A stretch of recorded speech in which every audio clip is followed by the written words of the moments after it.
Ron Chapski stood 6 feet 4, 260 pounds, Steve McQueen's bodyguard, a former wrestler out of Detroit, a man who had spent his entire adult life converting his size and experience into a simple, reliable truth. He was the most dangerous person in any room he entered. Then Bruce Lee walked into the room. What happened next lasted less than 30 seconds. But the people who were standing in that corridor at CBS Television City in the autumn of 1969 would spend the rest of their lives trying to describe it accurately. To understand what happened that night, you have to understand the world Bruce Lee was navigating. Hollywood in 1969 was not the Hollywood it would become. It was a fortress, beautiful from the outside, ruthless from within. And for a Chinese-American martial artist with a dragon's ambition and an outsider's face, every room he entered was a room that hadn't quite decided whether to let him stay. He had already played Kato in The Green Hornet. He had already stunned audiences with speed that the cameras of the era could barely follow. He had earned the respect of men who didn't give it easily.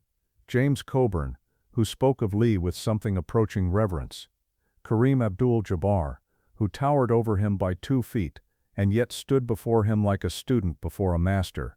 But respect, in back rooms and training halls, was one thing.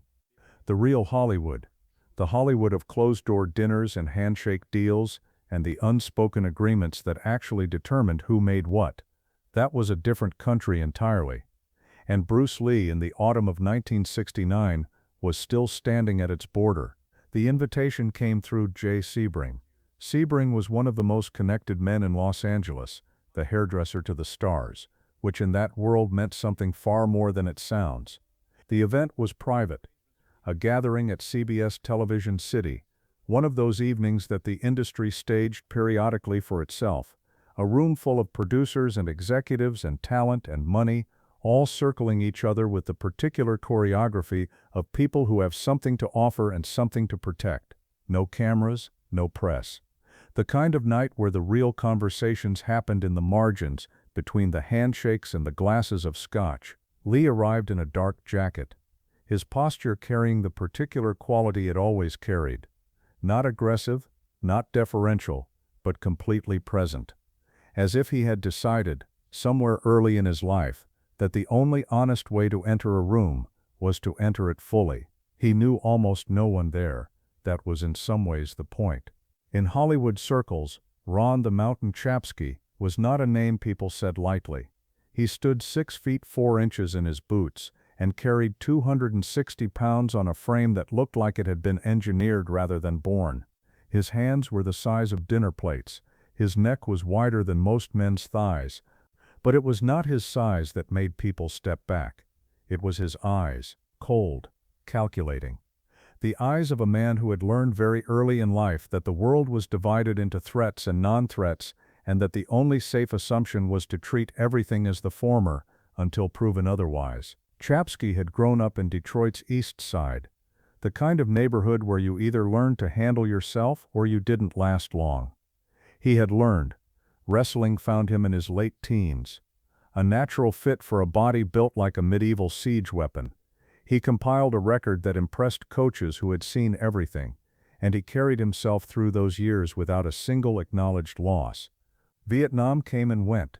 The Army saw in Chapski what any reasonable institution would see, a body and a temperament optimized for controlled violence. He served. He came back. He didn't talk about what happened over there. Private security followed. Stand near important people. Identify threats. Remove problems before they became problems. He was methodical, professional, completely without sentiment about the work.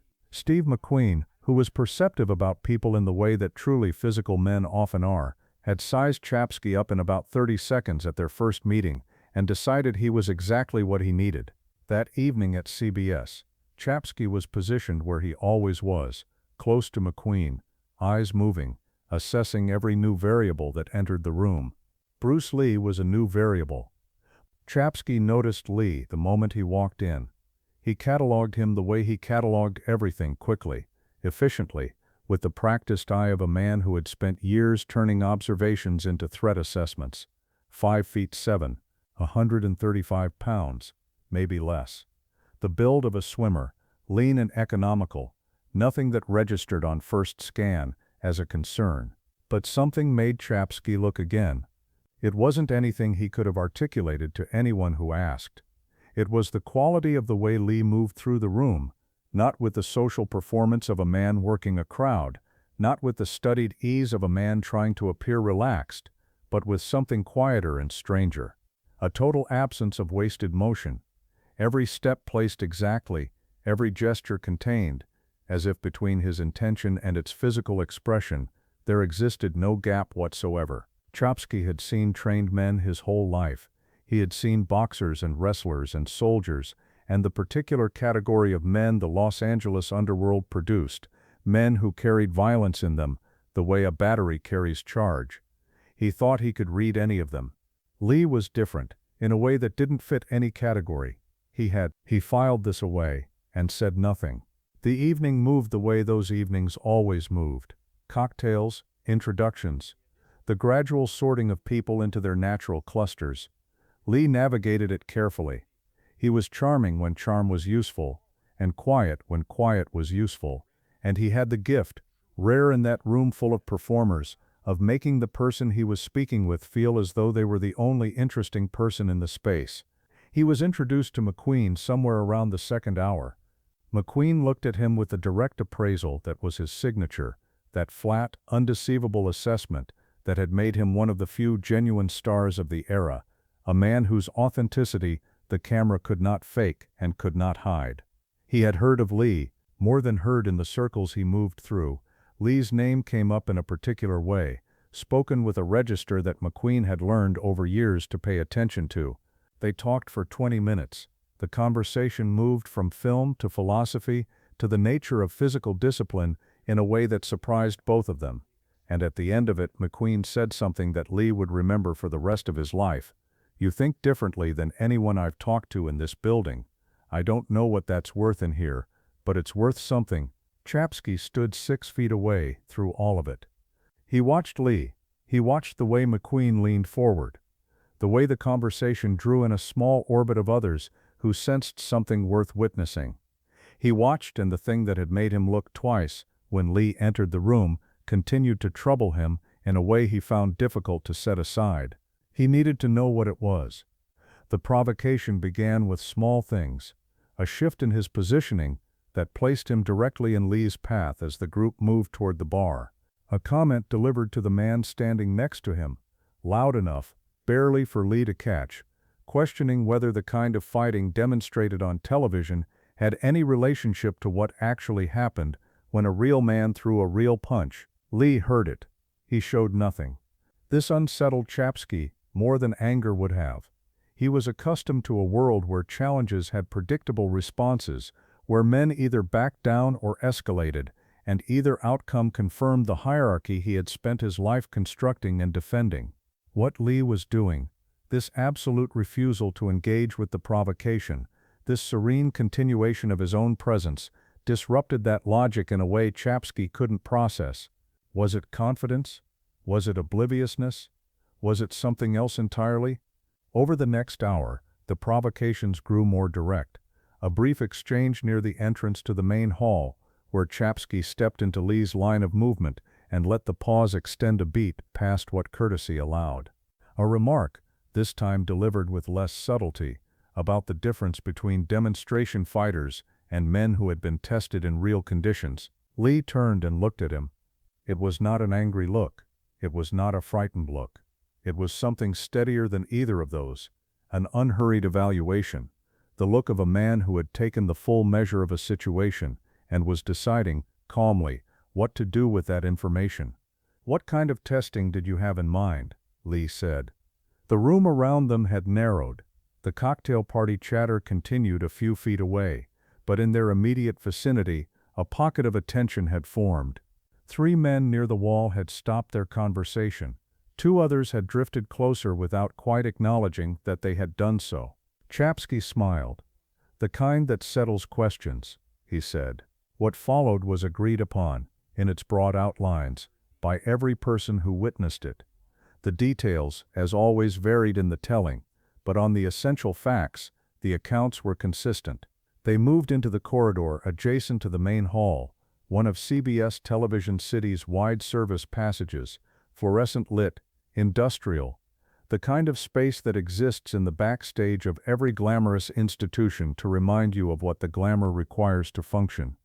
Perhaps a dozen people followed, the silent migration of witnesses that gathers around the possibility of something real in a world full of performance. Steve McQueen was among them. He stood near the back of the small crowd, arms loose at his sides, saying nothing. His face gave nothing away. But those who knew him well recognized what the stillness meant. This was McQueen paying attention in the way he reserved for things that genuinely interested him. Chapski moved first.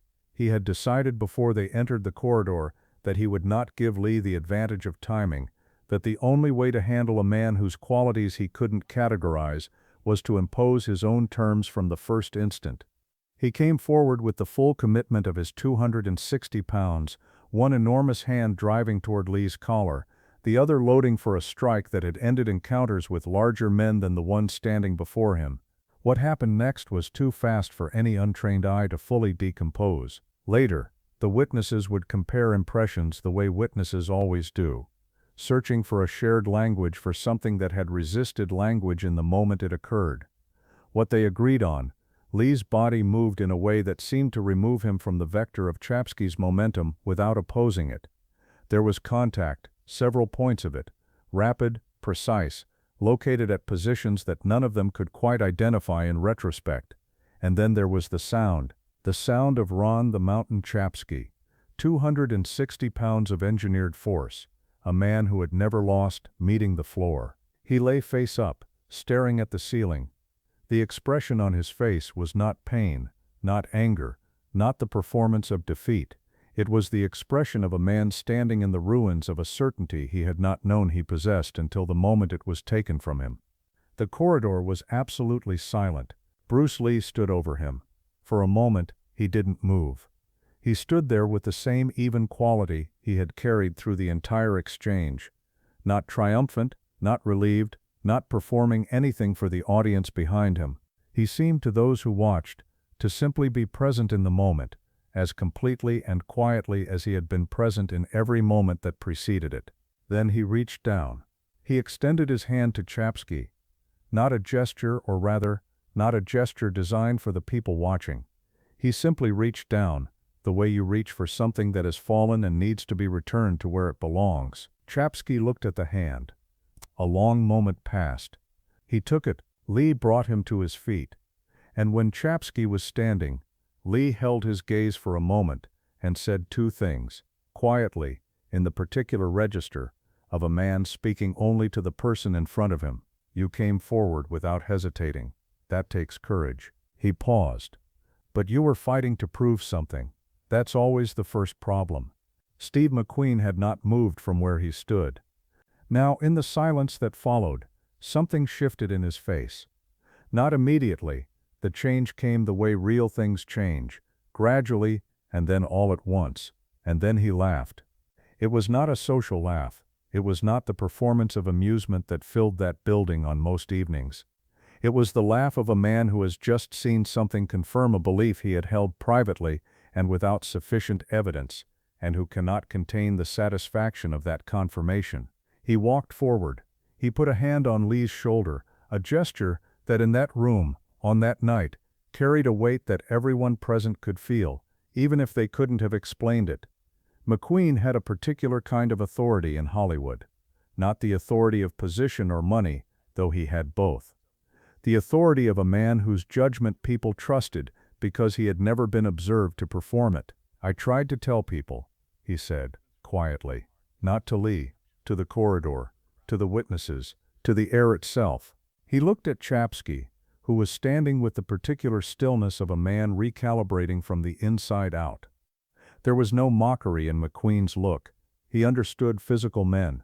He was one himself, and he understood what it cost to be standing where Chapski was standing. He gave him what he could. You all right? He asked. Chapski nodded once. He had nothing to say that would have improved anything. In the weeks that followed, the story moved through Hollywood, the way stories move through small worlds, sideways, in fragments, arriving at each new person slightly changed, but recognizable at its core. The name shifted sometimes, the location shifted, but the essential image remained constant, the hand extended downward, in the silence of a corridor in CBS Television City. It was that detail that people kept coming back to. Not the speed, not the sound of impact, not even McQueen's laugh, though that made it into most versions. The hand. There is something in the way a man behaves in the moment after a contest that tells you more about him than the contest itself. Anyone can be fast. Anyone can be powerful. The world is full of men who have refined their capacity to impose their will on other bodies. What is rare, what has always been rare, is the man who, having demonstrated that capacity completely and beyond argument, chooses not to perform the victory, who reaches down instead of standing tall, who speaks to the fallen man as if the falling has not diminished him. That was what the people in that corridor had seen. That was what they remembered. Ron Chapski returned to his duties. He was professional about it.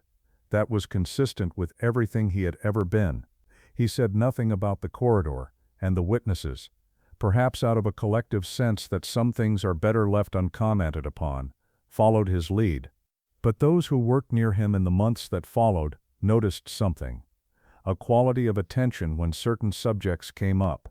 A stillness that was more interior than his usual watchful stillness, more searching. Whether he ever processed what Lee had said to him, about proving something, about that being the first problem, no one could say. Men like Chapski carried what they carried without inventory. Bruce Lee's time in Hollywood was running shorter than any of them knew.